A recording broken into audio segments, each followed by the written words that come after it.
अनु की आगे वाली कहानी में पारितोष जेल के सलाखों के पीछे जाने वाला है। यशदीप बड़ा कांड करने वाला है, लेकिन श्रुति के साथ ऐसा क्या घटित होने वाला है जिसके बाद अनुपमा और अनुज का मिलन निश्चित है। देखिए, आगे वाली कहानी में काफी दिलचस्प चीजें आने वाली है। सब लोगों के मन में सवाल भी होगा कि श्रुति की हालत ऐसी है, आध्या चाहती है श्रुति से शादी हो और अनुज भी कहीं ना कहीं श्रुति की तरफ आगे बढ़ रहा है, तो अनुपमा और अनुज के मिलने का तो सवाल ही पैदा नहीं होता। उल्टा यहाँ पर मेकर्स लोग यशदीप के साथ अनुपमा की जो चीजें हैं वो ज्यादातर दिखा रहे हैं। तो यशदीप के साथ शादी हो गया, यानी कि दीपू अनुपमा को ले उड़ेगा, अनुज यहाँ पर डोली उठाने में लग जाएगा। लेकिन असल सच्चाई क्या है या फिर आगे आने वाली कहानी में क्या हो सकता है, क्या नहीं होगा, सारी बातों की चर्चा आज की इस वीडियो के अंदर करूंगा। सो हे गाइस, मैं हूं कार्तिक और आज की कहानी के अंदर दो तीन चीजें बड़ी होने वाली है जो आगे आने वाली कहानी के अंदर आपको बड़े धमाके करते नजर आएगी। देखिए, अभी के दौरान आपको दिखाया जा रहा है अनुपमा का सीन, जहां पर आज के एपिसोड की जो एंडिंग हुई है कि यशदीप और बीजी ने अनुपमा की वो बेल दिलवा दी है और अनुपमा को जेल की सलाखों से पीछे से बाहर निकाल लिया है। यहाँ पर अनुपमा काफी ज्यादा खुश होती है और जैसा कि आपको आज की प्रीकेप या प्रोमो में दिखाया गया है कि अनुपमा का वापस से रेस्टोरेंट में दोबारा से ग्रैंड वेलकम होता दिखाया जाता है, जिसके चलते अनुपमा को खुशी जो है यहाँ पर सातवें आसमान पर होती है। लेकिन एक चीज आपने नोटिस की होगी, यशदीप और बीजी यहाँ पर अनुपमा से कहते नजर आते हैं कि अगर आपका दोषी आपके सामने आया तो उसे माफ मत करना। तो अनुपमा एक वर्ड कहती है, अगर आपने ध्यान से नोटिस किया हो लास्ट के अंदर यानी कि एपिसोड की एंडिंग के अंदर, कि भैया जिंदगी में सब लोगों को माफ करते आई हूं, लेकिन इस बार जो शख्स होगा उसको माफ नहीं करूंगी, जिंदगी भर नहीं करूंगी, ऐसा कुछ डायलॉग बोलती है। जिसके चलते अब यहां पर यशदीप और बीजी को तो पता है कि तोशु की मास्टर प्लानिंग है और यशदीप ने सोच भी लिया था और अनुपमा से वो कहते भी नजर आएगा, जिसके बाद उसने जेल की सलाखों के पीछे चीज नहीं सोची। लेकिन यशदीप कहता नजर आएगा कि आप एक बात ध्यान दीजिए, चाबी यहां पर सब ज्वेलरों के पास थी, यहां पर मास्टर की अनुज के पास नहीं थी, मास्टर की तोशु के पास थी। तो बिन ज्वेलर जो है अपनी ज्वेलरी को क्यों चुराएगा और आपके पर्स में क्यों रखेगा?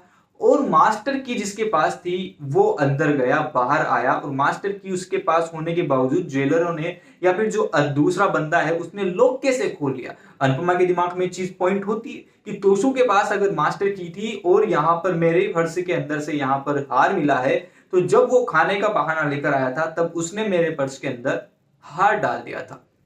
अभी चीजें आपको क्यों दिखाएगी, उस टाइम पे हार वाला सीन जो पर्स के अंदर डाला वो क्यों दिखाया गया, अनुपमा को पीछे से क्यों आया, ताकि अनुपमा इस बात को सोचे। अनुपमा ही क्यों आए, अनुपमा सोचेगी ना कि भैया हाँ उस टाइम उस पर्स के साथ ऐसा था, वरना मेकर्स लोग नहीं दिखाते अनुपमा को। अगर पर्स डालना था और तोशु को बचाना था तो ऐसे ही बचा लेते, अनुपमा की एंट्री क्यों करवाई? देन आगे वाली कहानी में आपको दिखाया जाएगा अनुपमा की दिमाग में ये जो बातें हैं वो घर कर जाती है। अनुपमा यहाँ पर भाई साहब अगले दिन पहुंच जाती है किसके पास? तोशु के पास। अब भैया यहाँ पर किंजल वगैरह जो सब लोग हैं, वो वनराज, तोशु, सारे लोग हैं, उनको तो सच पता चल चुका है कि अनुपमा के जेल की सलाखों के पीछे जाने की वजह कोई और नहीं बल्कि तोशु है। अब भैया यहाँ पर पति तो पति होता है, बेटा बेटा होता है, पोता पोता होता है। अब यहाँ पर अगर वो जेल की सलाखों के पीछे चला गया तो भैया जिंदगी बर्बाद। यहाँ की कानून तो सबको पता है, लेकिन जेल की सलाखों के पीछे तो जाएगा। अब कहानी में ट्विस्ट ये आता है कि भैया अनुपमा पहुंच जाती है वहां पर। जैसे अनुपमा पहुंचती है सारे लोगों के परकच्चे उड़ जाते हैं कि भैया क्या बात हो गई। किंजल वगैरह कहती है कि मम्मी आप आ गई ऐसा वैसा, लेकिन तोशु के पास जाकर कहती है कि भैया मास्टर की तेरे पास थी तो चोरी हुई तो हुई कैसे, कहीं तेने तो नहीं क्या कांड किया? यहाँ पर तोशु वही जो पैसे वाले, जब यहाँ पर अनुपमा के घर से पैसे गायब हुए थे तब यहाँ पर जैसा रिएक्ट किया था तोशु वैसा ही रिएक्ट करने वाला है कि भैया मम्मी मैंने तो पैसे नहीं चुराए, ऐसा हो गया वैसा हो गया। आप हर बार मेरे ऊपर क्यों इल्जाम लगाते, उस टाइम पैसे का इल्जाम, इस बार हार का इल्जाम। तब यहाँ पर अनुपमा सारी बातें साबित करते नजर आती है कि मास्टर की तेरे पास थी तो कैसे हुआ, सीसीटीवी फुटेज में तेरी शक्ल कैसे आई, तीसरी सबसे बड़ी बात मेरे पर्स की वहां पर तू कर क्या रहा था? खाना ही खाना था तो यहाँ पर मेरे पास आता, स्टॉल पर आता है, वहां क्यों गया था, वहां कौन सा खाना लगा हुआ था? जिसके चलते तोशु की जो है बोलती बंद हो जाती है और गिड़गिड़ाने लगता है। किंजल भी इस बार तोशु का सपोर्ट करते कहीं ना कहीं नजर आने वाली है, क्योंकि उसका पति है, अगर उसका पति जेल की सलाखों के पीछे चला गया तो किंजल की कहीं ना कहीं जिंदगी बर्बाद होती नजर आने वाली है। क्योंकि ये इंडिया नहीं है कि एक कॉल किया और भैया विधायक जी ने बेटे को बाहर निकलवा लिया, ये अमेरिका है, यहाँ पर ऐसा नहीं होता। देन आगे वाली कहानी में आपको दिखाया जाएगा अनुपमा का सीन जो कि यहाँ पर तोशु को माफ नहीं करने वाली है और ये कहानी आगे आने वाली कहानी में कहीं ना कहीं ट्विस्ट पैदा करते नजर आने वाली है।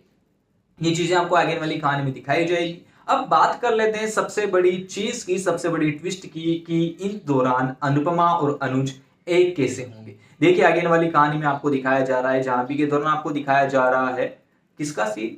आध्या का सीन जो कि यहाँ पर श्रुति के पास है, और श्रुति को यहाँ पर इस हालत में देखकर अनुज जो है रवाना हो जाता है। रवाना जैसे ही होगा भैया श्रुति के पास पहुंचेगा, और श्रुति की हालत जो है बहुत ही क्रिटिकल है।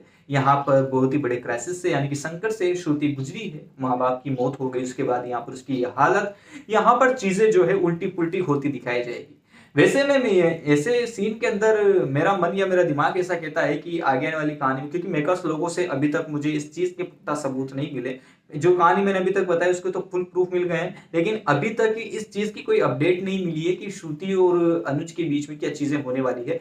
तो अगर मैं अपने दिमाग की बात करूं या मेरे दिमाग की बात करूं, तो मुझे ऐसा लगता है कि कहीं ना कहीं ऐसा आपको दिखाया जा सकता है कि श्रुति जो है वो यहाँ पर बहुत बड़ी कैंसर से या फिर बहुत बड़ी बीमारी से जूझेगी, जिसके बाद जो है श्रुति और अनुज का मिलन जो है इम्पॉसिबल सा हो जाएगा, क्योंकि श्रुति भी उसके माता पिता की तरह एक बड़े हादसे के अंदर गुजर जाएगी। इसके चलते अनुज और आध्या जो है अकेली हो जाएंगी। इस बात का सपोर्ट जो है यहाँ पर अनुपमा करेगी, और अनुपमा और आध्या के बीच की जो चीजें हैं वो सुधरने लगेगी, और आधी चीजें श्रुति जब अलविदा नहीं कहेगी शो को, उसके पहले आध्या के दिमाग में अनुपमा के लिए एक अच्छी इमेज बना देगी, जो नेगेटिव है उसे पॉजिटिव इमेज में कन्वर्ट कर देगी।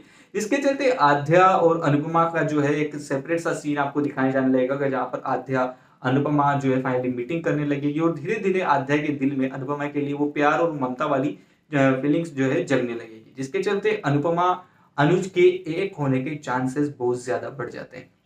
ये चीजें तो आपको आगे कहानी में दिखाई जाएगी सही, लेकिन सबसे बड़ी बात कि यशदीप का क्या होगा। अगर ऐसे में ऐसा हो सकता है तो यशदीप का क्या होगा। देखिए यशदीप के लिए यशदीप को लेकर एक फुल प्रूफ चीजें मेरे पास मिली है, या फिर मेकर्स लोगों से बड़ी अपडेट मिली है कि भैया यशदीप जो है अभी के दौरान तो अनुपमा के साथ ही रहने वाला है, अनुपमा को इंप्रेस करने वाला है, इंप्रेस भी नहीं करने वाला तो यहाँ पर अनुपमा का सपोर्ट करने वाला है पूरा पूरा। अभी के दौरान अनुज जी यहाँ पर नहीं दिखाया गया, जैसे कि आपने एपिसोड में देखा कि जैसे अनुपमा जेल की से बाहर आती है और जेल से बाहर आने के बाद रेस्टोरेंट में जाती है, वहां घर जाती है, इस दौरान अनुज का सीन या फिर अनुज की एब्सेंट आपको दिखाएगी। अब अनुज कहाँ गया है, अनुज गया है श्रुति के पास। आध्या ने जब कॉल किया था तो फाइनली यहाँ पर अनुज श्रुति के पास रवाना हो गया है, श्रुति से मिलने, श्रुति की कंडीशन को सही करने। अनुज को पता चल चुका है कि भैया अनुपमा जो है घर से यानी कि जेल से बाहर हो चुकी है, तो उसको कॉल करके वो यहाँ पर उसके हाल चाल पूछता नजर आएगा। बहुत जल्द यहाँ पर अनुज अनुपमा दोनों एक साथ होंगे, एक ही फ्रेम में होंगे, और अनुज जो है रोकर रोकर, और अनुपमा भी हल्के फुल्के आंसू बहाकर यहाँ पर अनुज को थैंक यू कहती है कि आपने जो मेरे लिए किया वो थैंक यू। लेकिन जैसे ही अनुज को पता चलता है कि तोशु ये था, तो भैया नौकरी से बाहर भी निकालेगा, जेल की सलाखों के पीछे भी डालेगा। और यशदीप इस बार जब अनुपमा के दिल में यशदीप के लिए जो फीलिंग्स है उसके चलते यहाँ पर यशदीप तोशु को नहीं छोड़ने वाला है। एक सेकंड के लिए मान लेते हैं कि अनुपमा ममता के अंदर आकर बहकर भावनाओं में बहकर तोशु को छोड़ दे, लेकिन यशदीप और बीजी इस बार तोशु को नहीं छोड़ने वाले। ये चीजें आगे वाली कहानी में आपको दिखाई जाएगी, जो कि काफी ज्यादा ट्विस्ट पैदा करने वाली कहानी से बन रही है। इसी रोज अपडेट पाने के लिए शुक्रिया, thank you so much. Channel को सब्सक्राइब कर दीजिए, और आप जब लाइक या कमेंट करते हैं तो मुझे बहुत ज्यादा मोटिवेशन मिलता है, तो प्लीज कमेंट करके, आज का जो कमेंट का पर्चा है वो यही है कि भैया आज की वीडियो जैसी मैं वीडियो लेकर आता हूँ वो आपको कैसी लगती है। आप कमेंट अगर लाइक करते हैं वीडियो को तो मुझे काफी ज्यादा अच्छा लगता है, बहुत बड़ा मोटिवेशन मिलता है मेरे को कि आपके लिए आगे भी ऐसी रोज ताजा अपडेटें आपके लिए लेकर आता रहूं। तो मेरी मेहनत को समझिए, चैनल को सब्सक्राइब कीजिए, क्योंकि इस वीडियो को बनाने के पहले और उसके बाद मेकर्स लोगों से कांटेक्ट रखना, उसके बाद उनको थोड़े बहुत समझ रहे हो आप वो करना, उनकी खिलाई पिलाई करना, खातिरदारी करना, उसी के साथ साथ उनसे अपडेट भी लेना काफ़ी मुश्किल भरा काम होता है। तो भैया मेहनत को समझिए, चैनल को सब्सक्राइब कर दीजिए। Thank you so much.